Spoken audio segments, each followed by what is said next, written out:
My name is Rachel Morgan, and I was 28 years old the day my entire world shifted. One moment I was still in mourning, clutching the folded program from my Aunt Valerie's funeral, and the next I was staring at a legal document that made me a millionaire.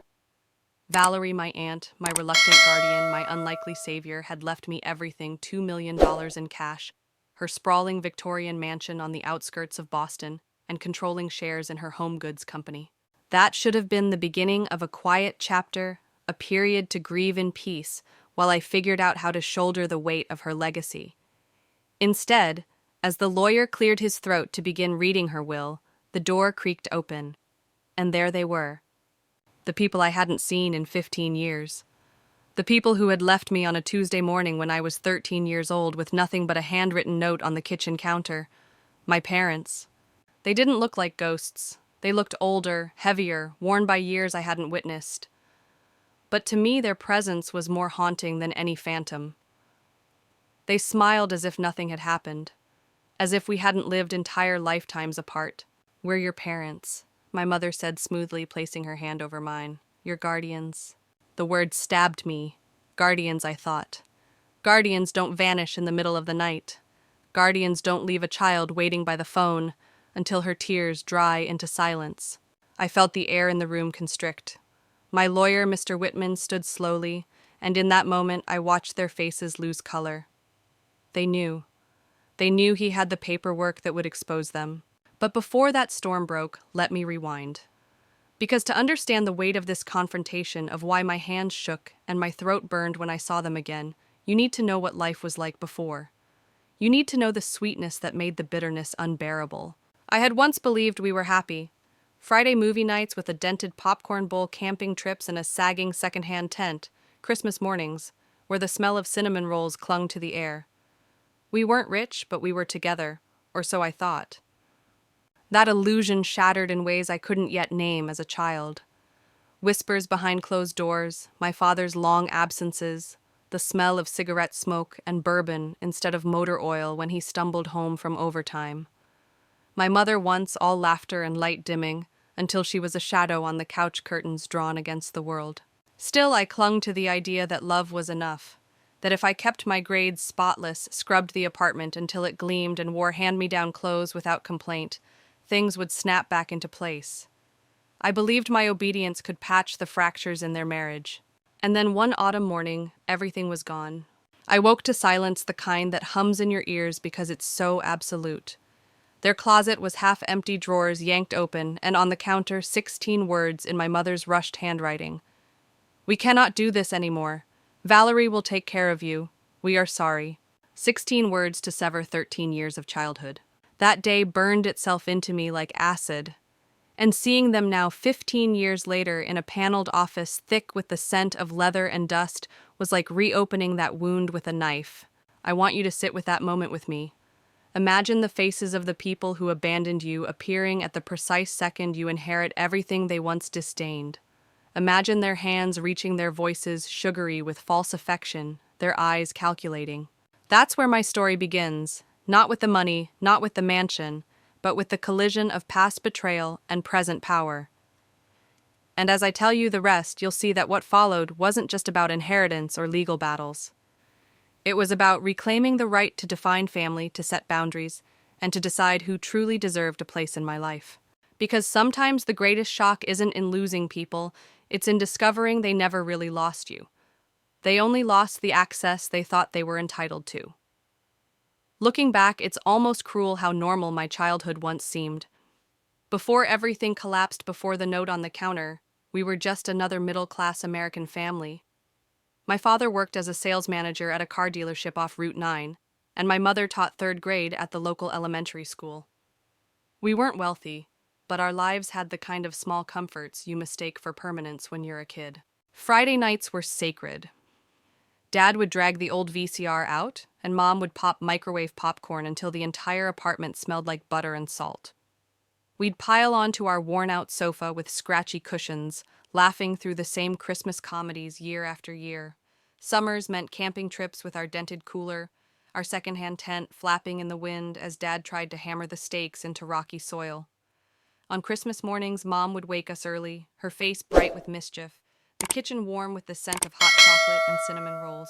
To a child, these rituals feel like anchors. They whispered, "You're safe, you belong, this is forever." I clung to them. They were my proof that I mattered. But like hairline cracks and glass signs of trouble were already there. I just didn't have the language to name them yet. The muffled arguments behind closed doors. The way Dad would step outside to take private calls, his voice low, his back rigid. The overtime shifts that always left him stumbling home reeking not of car polish, but of cigarette smoke and whiskey. At first I thought poker was just a hobby. Dad called it friendly games, a boys' weekend in Atlantic City.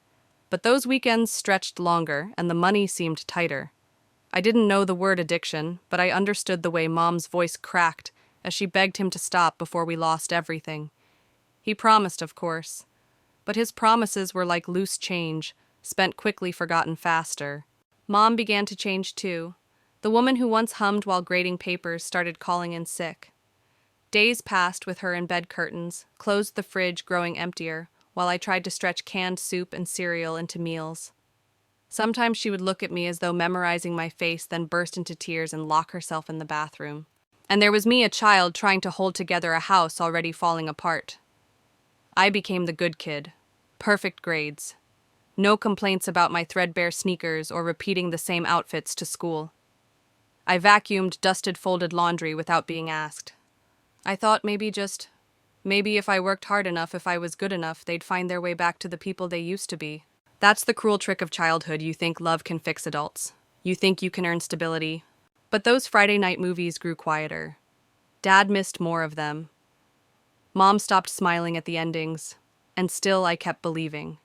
Because children have to believe. The alternative, that your safe place is crumbling, that the people you depend on might not stay, is too terrifying to face. I share this with you not just as backstory, but as proof of how deceptive appearances can be. If you've ever had a family that looked fine on the outside but carried fractures inside, you'll understand. That's why I want to pause here and reach out to you. Directly, have you ever seen cracks in your own family, long before anyone else admitted they were there? Tell me in the comments where you're watching from and if this part of my story resonates with you. Sharing these experiences helps remind us we're not alone. And if you want more stories that cut through the glossy surface to the raw truth underneath, don't forget to subscribe, because what I'm about to tell you gets darker, sharper, and far harder to ignore. Because these snapshots of warmth and belonging was the life I believed would last forever. Until one cold Tuesday morning in October proved how fragile forever really is. The older I get, the more I realize the unraveling of my family wasn't sudden. It was slow, almost invisible, like watching a thread being tugged loose until the whole sweater falls apart. Back then, I didn't see it for what it was. I thought my parents were just tired, that grown-ups fought sometimes, that it was normal for laughter to fade. But deep down, I sensed something was shifting, and not in ways a 13-year-old could fix. It started with my father. He had always enjoyed poker nights with friends. At first, it seemed harmless chips on the table, laughter spilling through the door when I tiptoed out for a glass of water. But then poker night turned into entire weekends at Atlantic City. His returns grew later, his excuses thinner, and his smell different. He no longer carried the scent of dealership polish and car leather. Instead, he reeked of cigarette smoke, cheap cologne, and alcohol that lingered on his clothes like a warning.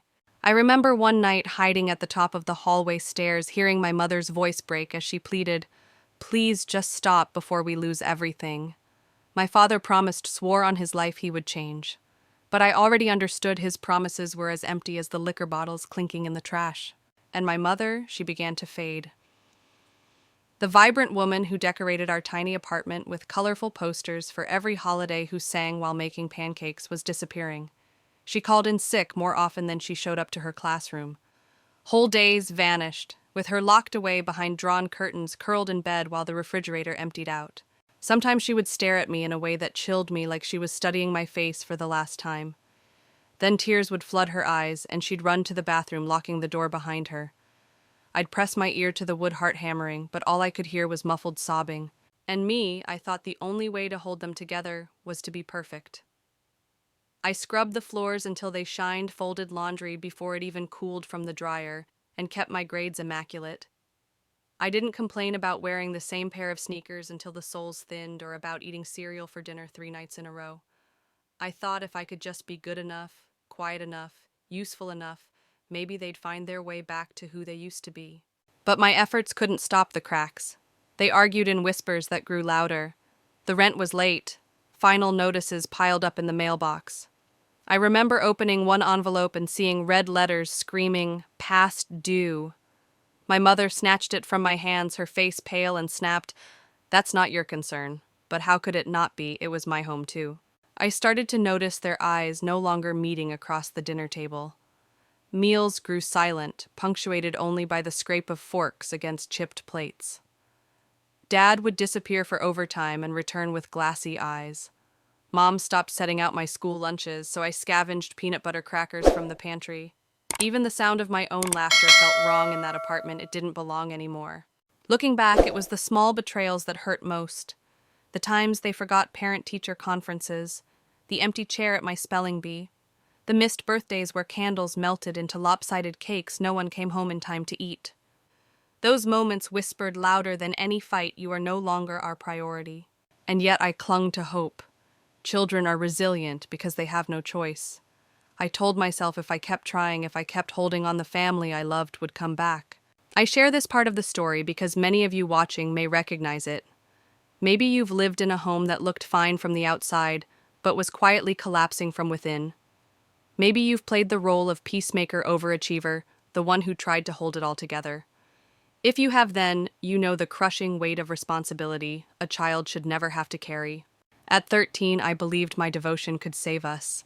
I didn't know the truth yet that sometimes love isn't enough to stop people from drowning in their own demons. The breaking point was coming, and it would arrive one cold October morning with a silence so absolute it carved itself into my bones. The morning everything collapsed looked so ordinary that it almost mocked me.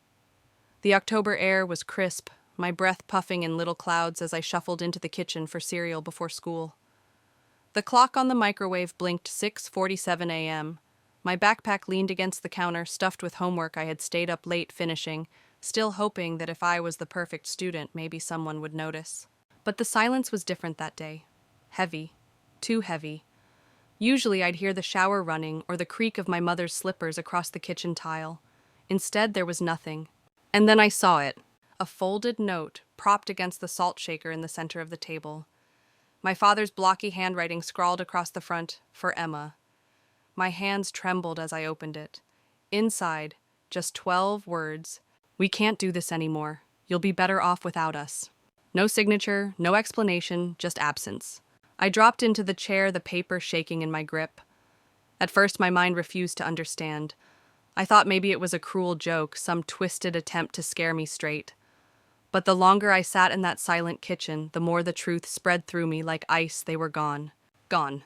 The refrigerator was nearly empty. Their closets, too. Drawers pulled open like wounds, half their clothes missing. Even the car wasn't in the driveway. I remember walking room to room calling for them, my voice cracking. "Mom, Dad, please. This isn't funny." But no one answered. The echo of my own voice became unbearable.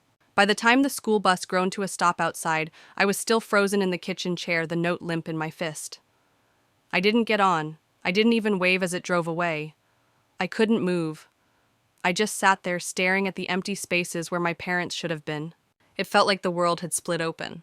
I wasn't just abandoned. I was erased. The hours blurred. The sun climbed, then sank, and still I stayed in that chair, too numb to cry, too stunned to think. I kept replaying the note in my mind, those 12 words beating like a drum. "You'll be better off without us." Better off. How could I be better off? I was 13. I didn't even know how to cook more than pasta or canned soup. I didn't know how to pay bills, keep the lights on, keep the roof over my head. How could anyone believe I'd be better off alone? That night I crawled into my bed, still in my school clothes, hugging my pillow until dawn. The walls felt like they were closing in, whispering that everything safe and solid had been an illusion. And here's what hurt most. There wasn't even a goodbye. No hug, no explanation, no last "we love you," just a note and silence. That silence would become my companion for weeks. The empty chair at the dinner table, the unanswered phone calls to numbers that were suddenly disconnected, the whispers from neighbors who pretended not to stare when they saw me struggling with grocery bags I could barely carry. I tell you this part of my story not to shock you, but because abandonment leaves scars that shape a lifetime. If you've ever felt left behind, discarded by the very people who were supposed to protect you, you understand the way it carves into your identity. You start to wonder, was I not enough? Was I too much? What did I do to make them leave? And before I continue, I want to pause and ask you something. If you've ever felt abandoned by family, by friends, by someone you trusted, how did you survive that first day? Share it in the comments, not just for me, but for anyone watching who needs to know they're not the only one. Because that morning in October was just the beginning. The note on the counter wasn't just an ending, it was the opening chapter of a fight I didn't know I'd have to survive. And survival, it demanded more of me than I thought I had. The first morning after they left, I woke up to a silence so sharp it felt like glass. My house wasn't just empty, it was hollow. I shuffled into the kitchen, opened the fridge, and was greeted by half a jug of milk gone sour, a jar of mustard, and a single bruised apple. The reality was simple: if I didn't figure things out, I wouldn't eat. That day became my initiation into survival. I walked 3 blocks to the corner store, pockets holding only 7 crumpled dollars I had hidden in a shoebox under my bed. I bought bread, peanut butter, and a can of beans. The cashier, a woman with tired eyes, gave me a long look but said nothing. I carried my little bag home like it was treasure. That night I sat cross-legged on the kitchen floor eating peanut butter from the jar with a spoon, convincing myself it was enough. But survival isn't just food. There were bills. The gas and electricity companies didn't care that I was 13. Final notices kept landing in the mailbox, red letters screaming, "Past due." I didn't know what to do. I ripped them up at first, as though destroying the paper destroyed the problem. But when the lights flickered, when the heat sputtered in the middle of a freezing night, I realized ignorance wasn't an option. I started doing odd jobs, mowing lawns, cleaning gutters, babysitting for neighbors who barely noticed my parents were gone. I lied, told them Mom and Dad were working late or out of town. Nobody asked too many questions. Nobody wanted to. People see what they want to see, and in suburbia, the truth is often too messy to confront. School became a battlefield of its own. I showed up with wrinkled clothes, hair unwashed, pretending everything was normal. I smiled when teachers asked how my parents were. I laughed at friends' jokes about family vacations, even as envy twisted inside me. At lunch, when kids complained about their mom packing them carrot sticks again, I would chew my stale peanut butter sandwich and pretend I didn't care. Nights were the worst. Alone in that apartment, every creak of the building sounded like a threat. I pushed the couch against the door, kept a baseball bat by my bed, and left the bathroom light on. Sometimes I'd whisper out loud just to remind myself my voice existed in the silence. Still, I refused to give up. Something inside me hardened. If they thought I'd crumble, they were wrong. I would prove, if only to myself, that I could survive without them. But even as I forced myself to grow up overnight, the loneliness gnawed at me. On Fridays, I'd watch through the window as other families piled into minivans heading to football games or pizza nights. I'd press my forehead to the cold glass and imagine what it felt like to belong to someone. And here's where I want to pause, because if you're still listening, maybe you know what that kind of isolation feels like. If you've ever had to fend for yourself before you were ready, tell me, what was your turning point? When did you decide, I'm not going to let this break me? Drop it in the comments. Someone out there might need your answer. Back then, I didn't know where my story was headed. I only knew one truth: every day I survived was a victory. Every meal scrounged, every bill delayed, every night endured. It was proof that even abandoned, even erased, I was still here. And survival, I was learning, wasn't just about keeping the lights on. It was about finding light inside myself, a spark that refused to die, even when the world went dark. That spark would carry me forward into choices I never imagined, into mistakes I'd have to own, and into a future that neither of my parents would ever claim. School was supposed to be my escape, a place where I could lose myself in equations or history lessons and forget that my house was empty. But instead, it became another battlefield, one that reminded me daily of what I had lost. It started with the little things. My clothes, once freshly laundered and ironed by my mom, were now wrinkled from being pulled out of a heap on the floor. My hair was rarely brushed, my sneakers scuffed. Kids noticed. They whispered, laughed, and sometimes asked if everything was okay at home. I always forced a smile and lied, Yeah, just busy. But it wasn't just appearances. Hunger followed me to school like a shadow. On days when there wasn't enough money for lunch, I'd sit at the far end of the cafeteria, nursing a carton of water and pretending I wasn't hungry. I'd tell friends I wasn't feeling well or that I'd already eaten. The smell of greasy pizza and fries was torture, and sometimes I'd sneak leftovers from trays abandoned by kids who were too full to finish. Shame clung to me like a second skin. Teachers began to notice too. My homework, once spotless and punctual, grew sloppy. Late nights working odd jobs meant I'd fall asleep in class, my head pressed against the desk. Some teachers were compassionate. Mrs. Harper, my English teacher, pulled me aside one afternoon. "Emma, you're bright. Don't let whatever's going on at home take this from you." Her kindness almost broke me, but I couldn't tell her the truth. Not yet. Other teachers weren't so kind. Lazy, unfocused, falling behind their comments, piled up, each one heavier than the last. I wanted to scream that I wasn't lazy, I was surviving, that every missed assignment was traded for groceries or gas money. But I stayed quiet. Quiet meant safe. Quiet meant invisible. At night, I'd collapse into bed exhausted from balancing two lives, student by day, provider by night. My grades slipped. My friendships thinned. I stopped joining group projects or after-school clubs because I couldn't afford the time or the shame when someone asked why my parents never showed up. One afternoon walking home, I saw a group of kids my age spilling out of a diner, laughing, their parents waving from parked cars. The scene stung like salt on an open wound. I kept walking, shoulders hunched, pretending the sight didn't gut me. But inside I burned with a bitter cocktail of envy and determination. I wanted that kind of life again. I just didn't know how to get it. The pressure of holding it all together sometimes exploded. I remember slamming my fist against the kitchen wall one night after the electricity was shut off again.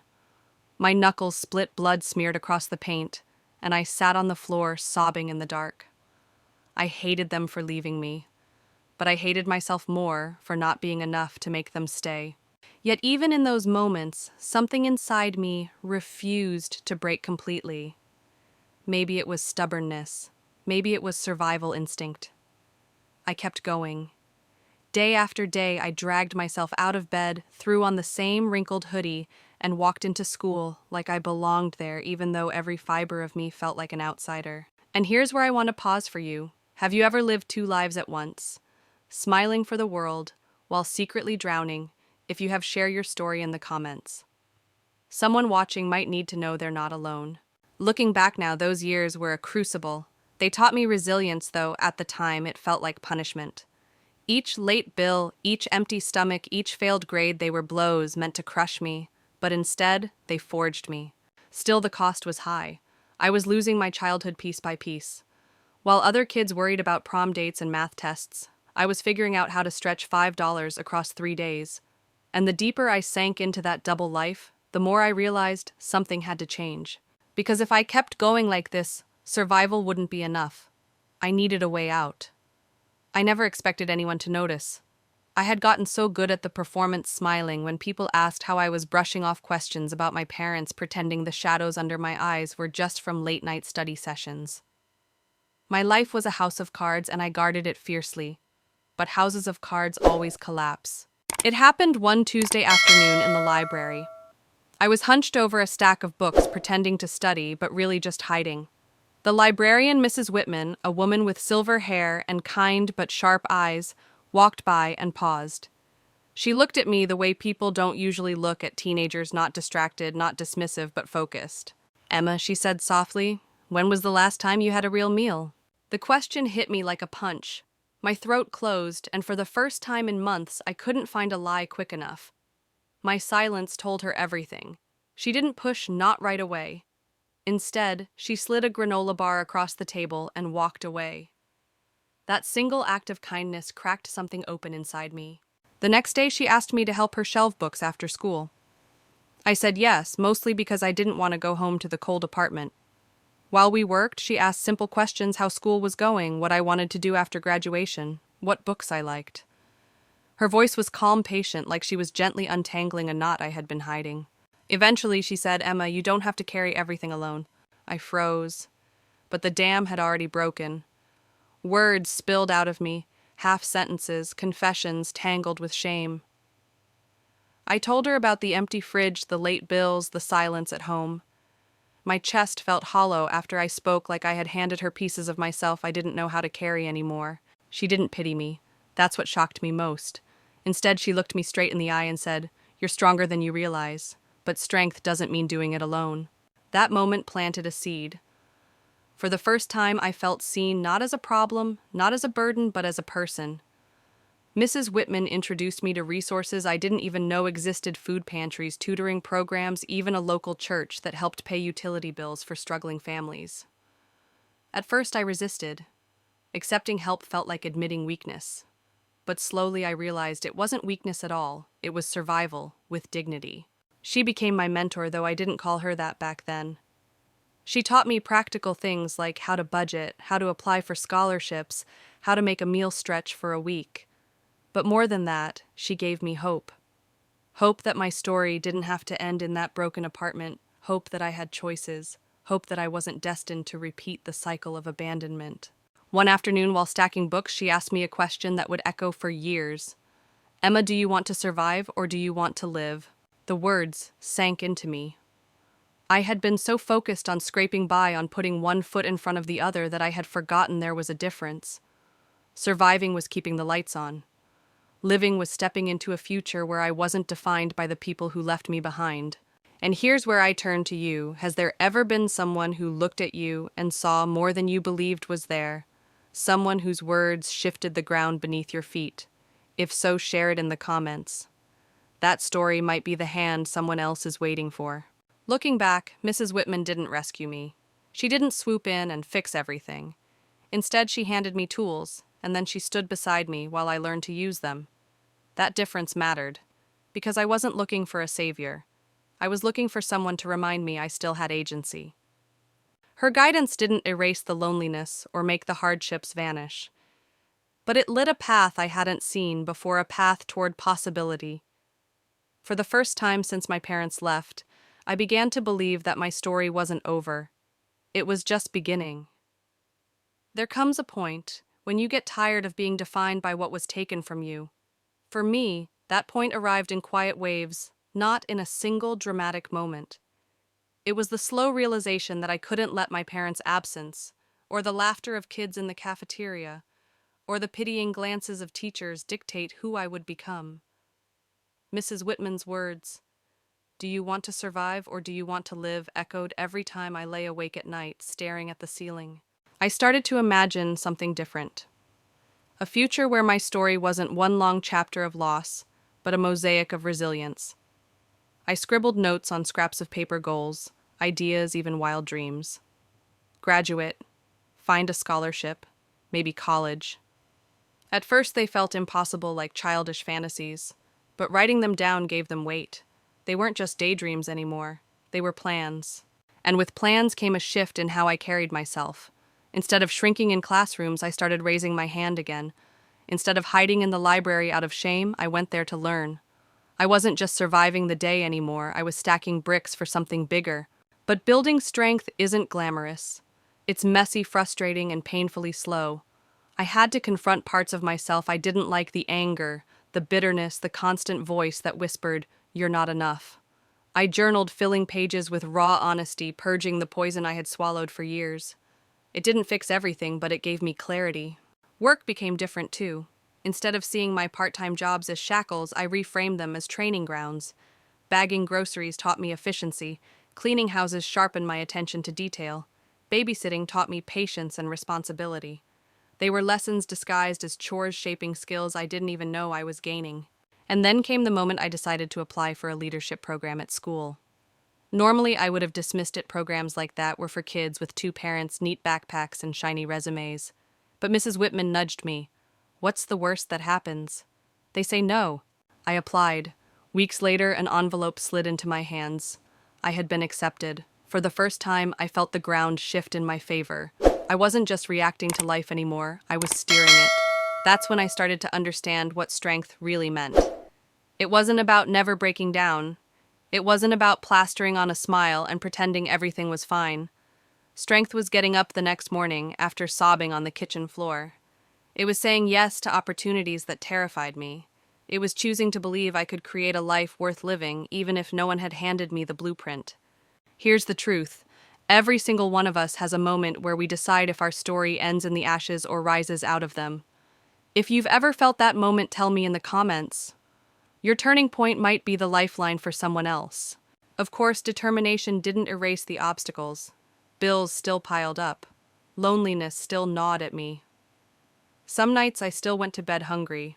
But the difference was this: I no longer believed that was all my life would ever be.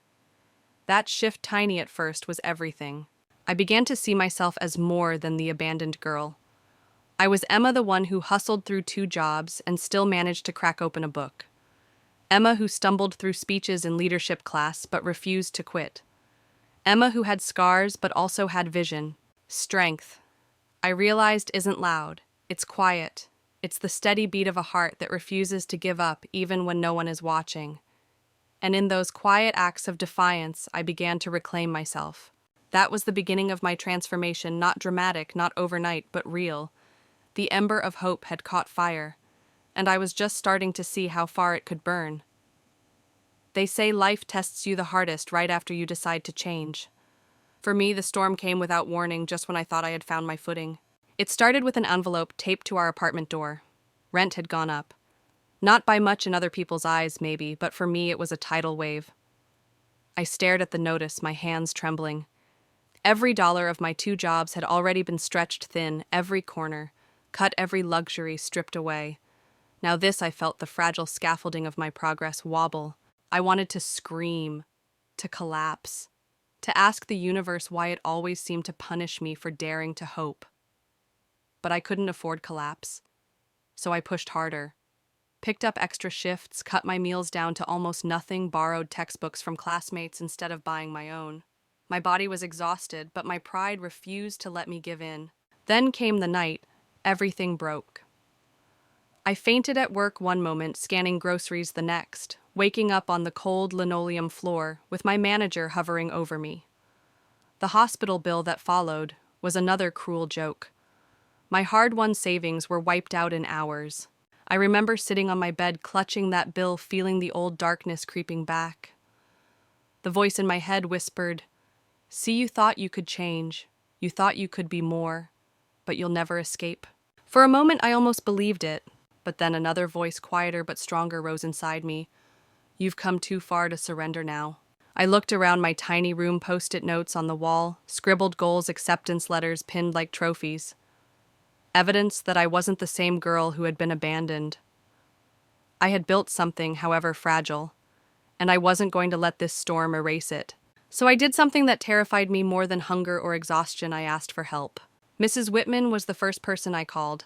I expected disappointment. Instead, she said, "Emma, needing help doesn't erase your strength. It proves it." She connected me with a nonprofit that assisted students in crisis. They covered part of my rent, gave me food vouchers, and even offered counseling sessions. It wasn't charity, it was community. And that's when I realized strength isn't just what you carry, it's what you allow others to carry with you. But here's where the real twist began. Because the help didn't just stabilize me, it introduced me to people who would change the entire trajectory of my life. Volunteers, mentors, even other students who had faced battles I couldn't imagine. They didn't just share resources, they shared stories. Stories of survival, of failure, of rebuilding. And in those stories, I found something more powerful than money or food. I found belonging. Still, I won't pretend the darkness vanished.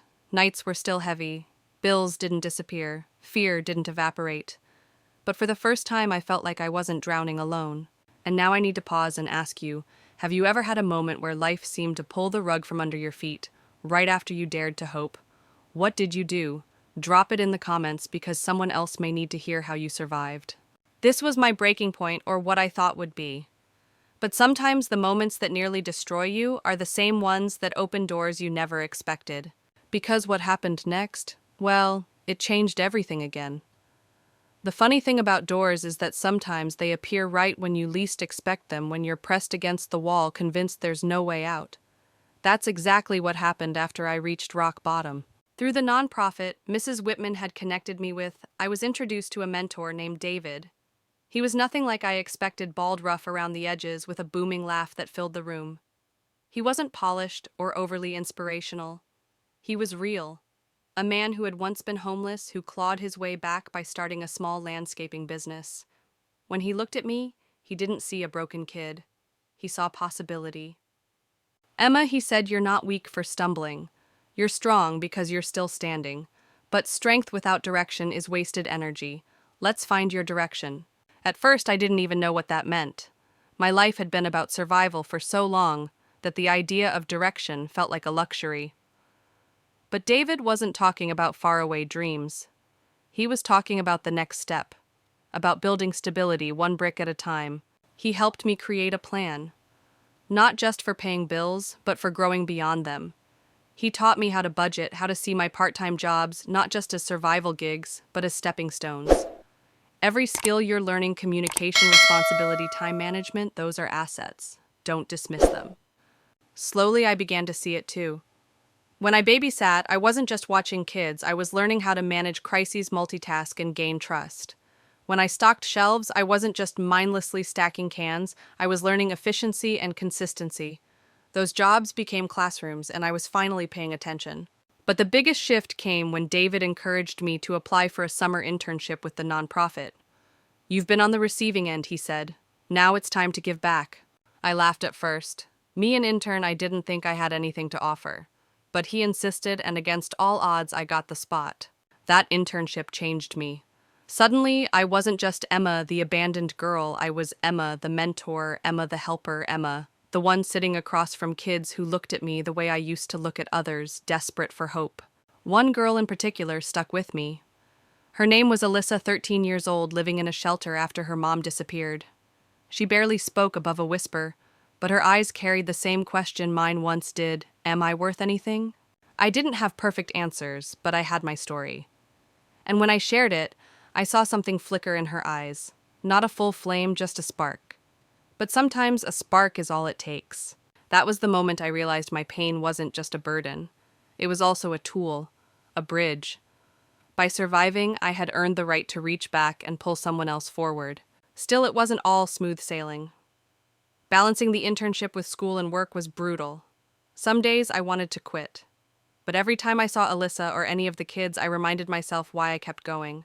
And maybe that's the greatest secret of survival: the moment you stop living only for yourself, the weight doesn't vanish, but it gets lighter. Looking back, I think that was the season when hope began to feel real, not just for me, but for others too. Now let me ask you, have you ever discovered that your struggles made you stronger in ways you didn't expect? If yes, share it in the comments. Someone out there might need to hear your story. Of course, this was just the beginning. Because soon opportunities started appearing faster than I could imagine. Doors I never thought I'd walk through suddenly swung wide open. And with them came choices that would test not just my strength, but my values. Opportunities have a strange way of showing up. Sometimes they don't come as golden doors you've dreamed of, they arrive disguised as impossible choices. By the time my internship was halfway through, word about my work ethic had spread. I was offered something I never thought possible: a scholarship tied to a prestigious corporate internship. The catch: it wasn't with a nonprofit or a community program. It was with a marketing firm that ironically had been criticized for predatory practices against low-income families, the very kind of people I had been trying to help. When the email arrived, my heart leapt. A full scholarship, a generous stipend, and the promise of connections that could secure my future. I imagined finally breathing without the constant weight of debt pressing on my chest. But then I thought of Alyssa, of Mrs. Whitman, of David, and the contradiction tore me apart. I spent nights staring at the ceiling, wrestling with the same question over and over. Do I take the safe path for myself, or stay aligned with the values that saved me?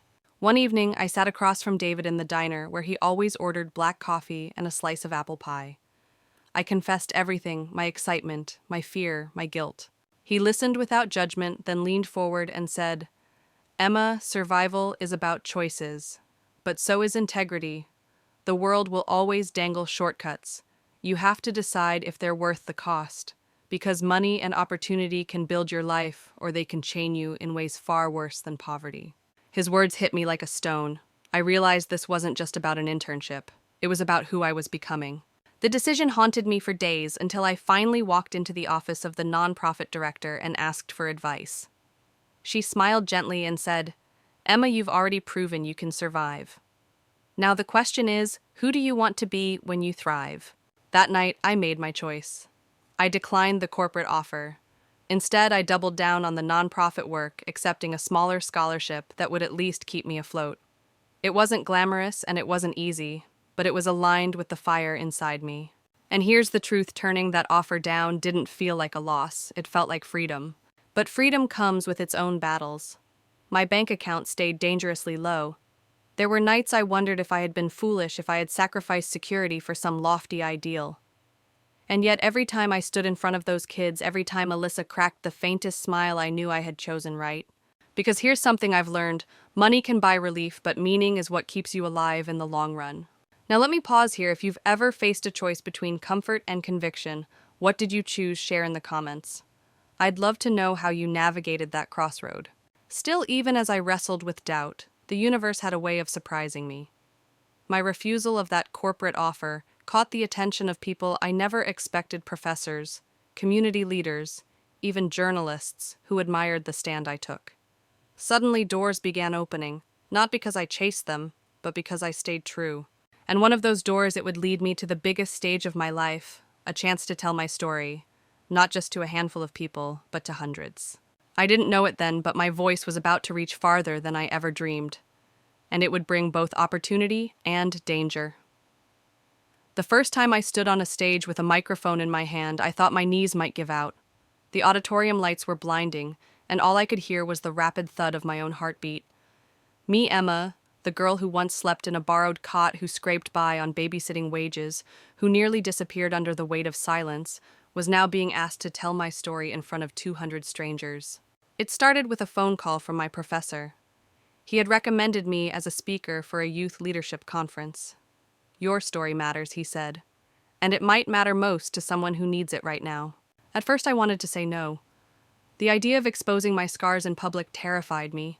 But then I remembered Alyssa's quiet eyes, the way she leaned in when I told her about the nights I nearly gave up. If my words could spark even one more flame, wasn't it worth the risk? So I said yes. When I stepped on stage, my voice cracked at first. The words felt heavy, like they were glued to the inside of my throat. But as I scanned the crowd, I saw faces that looked strangely familiar. Kids who reminded me of myself. I thought of David's advice. "Your pain is a bridge, Emma," and suddenly the dam inside me broke. I told them about the eviction, about the nights I wondered if anyone even cared I was alive. I told them about the betrayal of family, about sleeping in places no child should sleep. But I also told them about Mrs. Whitman's casseroles, about David's apple pie wisdom, about the moment I realized survival wasn't shameful, it was proof of resilience. By the time I finished, the room was silent. Then applause. Not polite obligatory clapping, but a roaring wave that nearly knocked me back. Afterward, people lined up just to shake my hand, to say thank you, to whisper that they too had secrets and scars. One girl hugged me tightly and whispered, "You said out loud what I've never dared to." That moment changed everything, because I realized my story wasn't just mine anymore. It belonged to anyone who had been abandoned, overlooked, or underestimated. It was a mirror in which others could see their own fight reflected. From there, invitations began pouring in. High schools, community groups, even a local radio station wanted me to speak. And every time I told my story, I grew bolder. I wasn't just surviving anymore, I was standing, and standing tall. But with visibility came responsibility. The nonprofit director reminded me gently, "Emma, people will start looking to you, not just for inspiration, but for answers. Make sure your story doesn't just shine a light on your survival, show them the path forward." That advice sat with me. I started weaving not just my past into speeches, but practical steps: how to ask for help, how to budget, how to fight shame with honesty. It wasn't glamorous, but it was real. And the realness resonated. Now let me say this: if this story has touched something in you, don't just sit with it. Hit that subscribe button, join our community, and let's keep these conversations alive. Because your voice matters too, and someone out there is waiting for it. But here's the thing: just when I thought my life was finally settling into something resembling hope, a twist I could never have predicted was waiting for me. Because not everyone was proud of me for telling my story. In fact, someone from my past, the very person I thought I had left behind, was about to reappear. And they weren't coming to applaud. They were coming to silence me. I should have known the past never stays buried.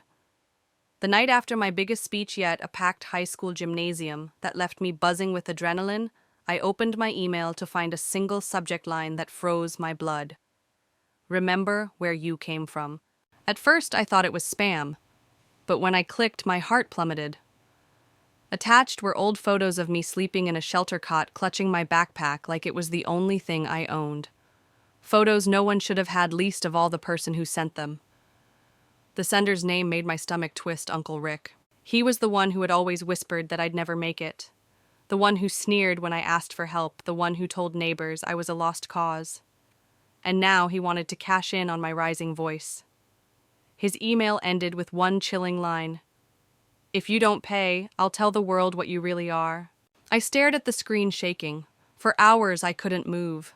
Here I was finally finding light, and suddenly my past was being twisted into a weapon against me.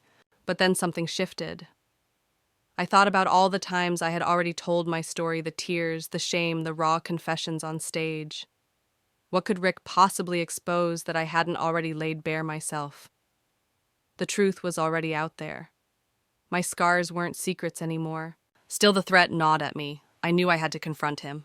When I met Rick in the corner booth of a rundown diner, he looked just as I remembered: slick smile, tired eyes, hands that twitched, like they were always grasping for control. You think you're some kind of hero now? He sneered. But I know the truth. I know you begged, I know you stole food. I know you were nothing, and I can take it all away. I took a deep breath.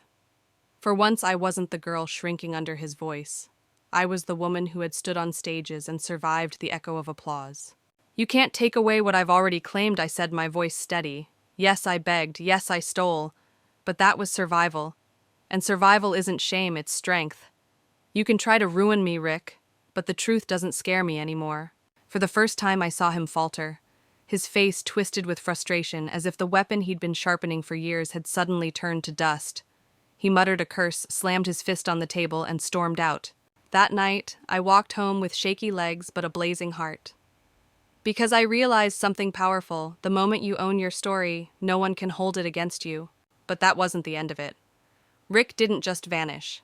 His threats escalated: cryptic messages, whispers to reporters, attempts to stain my name. And though each attack stung, it also steeled me. Because every time I refused to bow, others took notice. More people reached out. More people wanted to hear how I was standing tall in the face of blackmail. And maybe that's the strange gift hidden in betrayal. It forces you to choose between silence and voice. I chose voice. Now here's where I'll pause. If you've ever faced someone trying to use your past against you, let me know in the comments. And if you're finding strength in this story, subscribe so you don't miss what comes next, because the storm is far from over. Because Rick's reappearance was just the beginning. The real twist wasn't that he tried to silence me.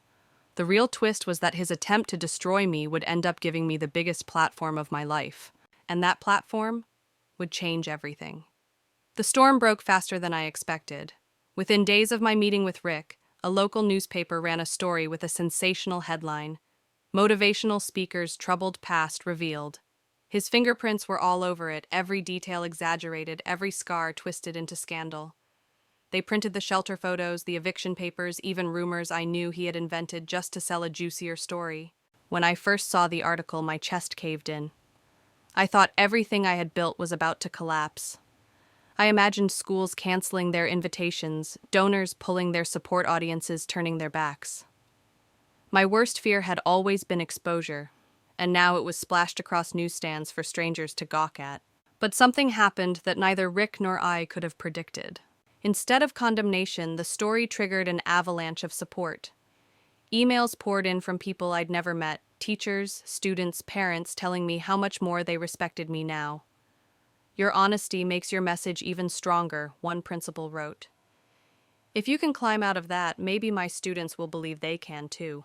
A high school senior sent me a shaky video message late one night. I was planning to give up.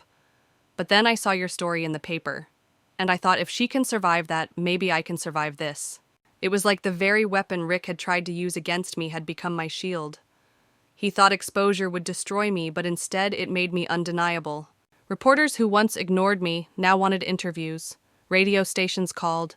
Even a regional TV channel invited me to speak live about resilience and overcoming shame. The camera lights were hot, my palms sweaty, but I leaned into the truth. I don't hide my past. I don't deny it. Because what you survive doesn't diminish you, it defines your strength. The segment went viral. Within a week, the clip had millions of views.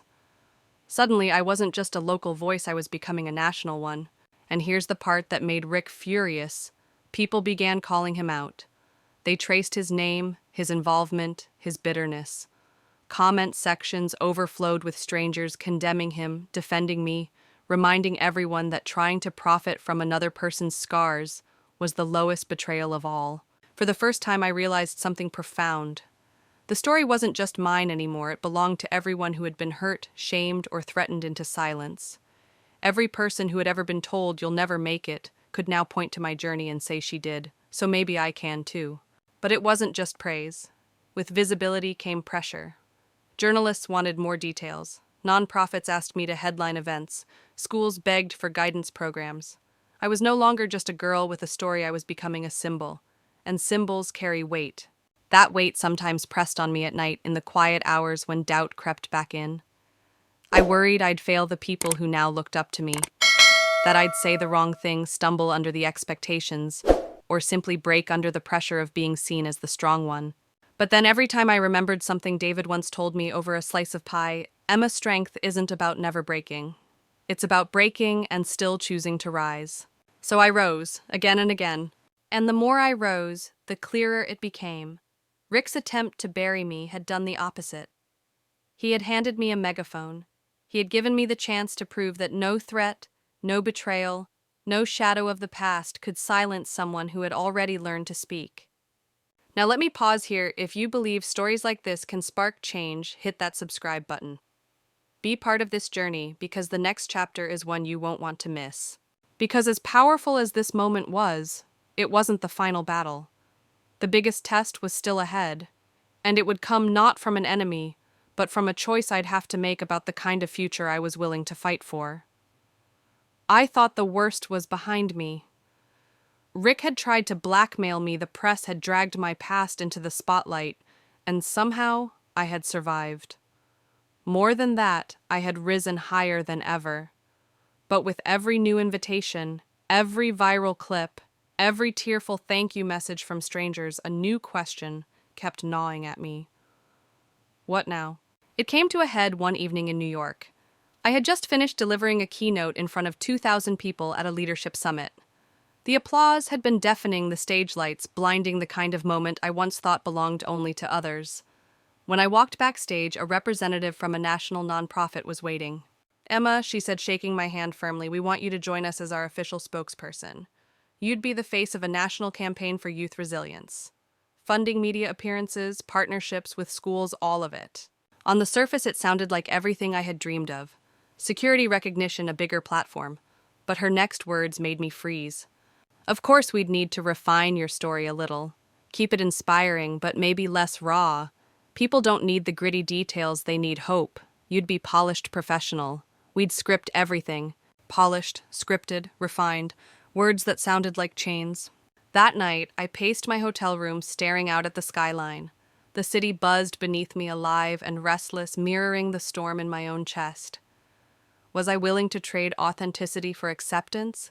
Was I ready to let someone else decide how much of my truth the world could handle? I remembered the girl in the shelter clutching her backpack like a lifeline. She hadn't survived all of that just to be told her story needed editing. I remembered the students who wrote me letters begging me not to sugarcoat, begging me to show them that even the ugliest scars could shine. And I remembered Rick's sneer in that diner, his conviction that shame could silence me. If I accepted the nonprofit's offer, wasn't I doing exactly what he wanted? Shrinking my story until it was safe, palatable, stripped of the jagged edges that gave it power. The choice became clear. The next morning, I thanked the representative for her offer, but told her I couldn't accept. "My story isn't just mine anymore," I said softly. "It belongs to every kid who feels invisible, and I won't dilute it for anyone." Walking away was terrifying.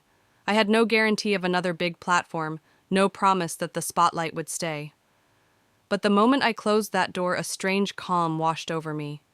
Because for the first time, I wasn't chasing validation, I was choosing freedom. And here's what surprised me most: saying no opened more doors than saying yes ever could. Independent organizations began reaching out, offering partnerships that celebrated my unfiltered truth. Schools doubled down on their invitations. A podcast I appeared on went viral, sparking a movement online where people shared their own unrefined stories under the hashtag nothing to hide. That's when I understood the real victory. It wasn't just about silencing Rick or surviving the press. It was about reclaiming the power to define myself without compromise. Now, as I sit here sharing this with you, I realize this isn't just my ending. It's an open invitation. Because maybe you're facing your own version of Rick. Maybe you've been told to shrink to polish, to script yourself into something smaller than the truth.